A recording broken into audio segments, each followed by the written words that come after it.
राधे राधे दोस्तों। तो आइए हम जानते हैं कि हमें माघ पूर्णिमा के दिन कैसे तुलसी पूजन करनी है और तुलसी पूजा में हमें किन किन चीज़ों को शामिल करना है। तो आइए हम जानते हैं। तो देखिए, अब पूरे महीने हमने यदि माघ स्नान क्या है और तुलसी पूजन क्या है, तो माघी पूर्णिमा के दिन भी हमें विशेष पूजा करनी होती है। इस दिन स्नान दान और पूजा का खास महत्व होता है। तो आइए हम जानते हैं कि हमें तुलसी पूजन कैसे करनी है। माघी पूर्णिमा के दिन जब आप सुबह स्नान वगैरह कर ले, साफ स्वस्थ कपड़े पहन ले, तो सबसे पहले हमें तुलसी पूजन में के लिए जो भी तुलसी जहाँ भी आप पूजा करते हैं, जो भी पुराने फूल वगैरह हैं उसे हम हटा लेंगे। तुलसी माँ का गमला या फिर जो भी चबूतरा है उसे साफ़ कर लेंगे। जहाँ भी आप पूजा करते हैं उसे साफ़ कर लीजिए। अच्छे से हम धो लेंगे, उसके आसपास के एरिया को साफ़ कर लेंगे, क्योंकि पूर्णिमा है। माघी पूर्णिमा के दिन तुलसी पूजा विशेष की जाती है। तो इस तरह से हमें पूजा करनी है। तो सबसे पहले हम आगे आसपास के एरिया साफ़ सफाई कर लिए हैं। उसके बाद हम देखिए कैसे पूजा करते हैं।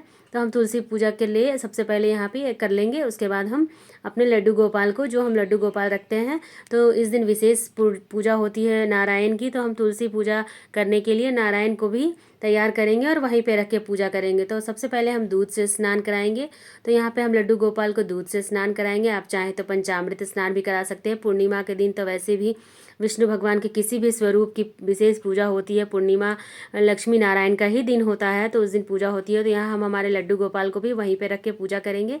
तो पहले हम उन्हें स्नान करा लेंगे और उनका अंग पोषण कर लेंगे। तो अच्छे से हम उनका अंग पोषण करते हुए उन्हें तैयार कर लेंगे। तो पहले आप उन्हें तैयार कर लीजिए। तो यहाँ मैंने लड्डू गोपाल को तैयार कर लिया है और हम यहाँ तुलसी के गमले के पास ही लड्डू गोपाल को भी रखेंगे और पूजा करेंगे। हाथ जोड़कर पूजा कर अपना शुरुआत करेंगे। उसके बाद हम तुलसी के गमले में जल डालेंगे। तो पहले हमें तुलसी में जल डालना है।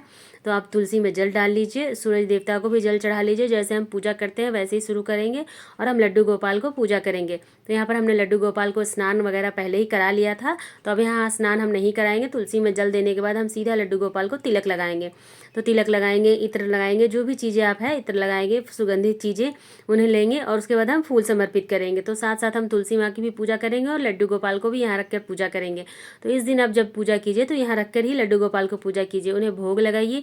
भोग में हमें तुलसी पत्ते जरूर डालने हैं। तो इस तरह से हम हमारे लड्डू गोपाल को तुलसी के गमले के पास ही रखकर पूजा करेंगे। नारायण की पूजा, वैसे तो अगर आप गमले में शालिग्राम रखते हैं तो आप लड्डू गोपाल को रखने की ज़रूरत नहीं है। यदि शालिग्राम नहीं रखते हैं तो आप यहाँ पर रख के लड्डू गोपाल की पूजा कीजिए। लड्डू गोपाल भी विष्णु भगवान का ही स्वरूप है, नारायण का ही बाल स्वरूप है। तो इस तरह से हमें पूजा करनी है। जल समर्पित करेंगे, भोग समर्पित करेंगे, धूप दीप दिखाते हुए बड़े ही प्रेम से हम आरती करेंगे। तो आप चाहे तो विष्णु भगवान की आरती कीजिए या फिर आप लड्डू गोपाल को सिर्फ इसी तरह से क्लॉकवाइज घुमाते हुए 5 बार या 7 बार घुमाइए। तुलसी माँ की और नारायण की आरती करनी है हमें।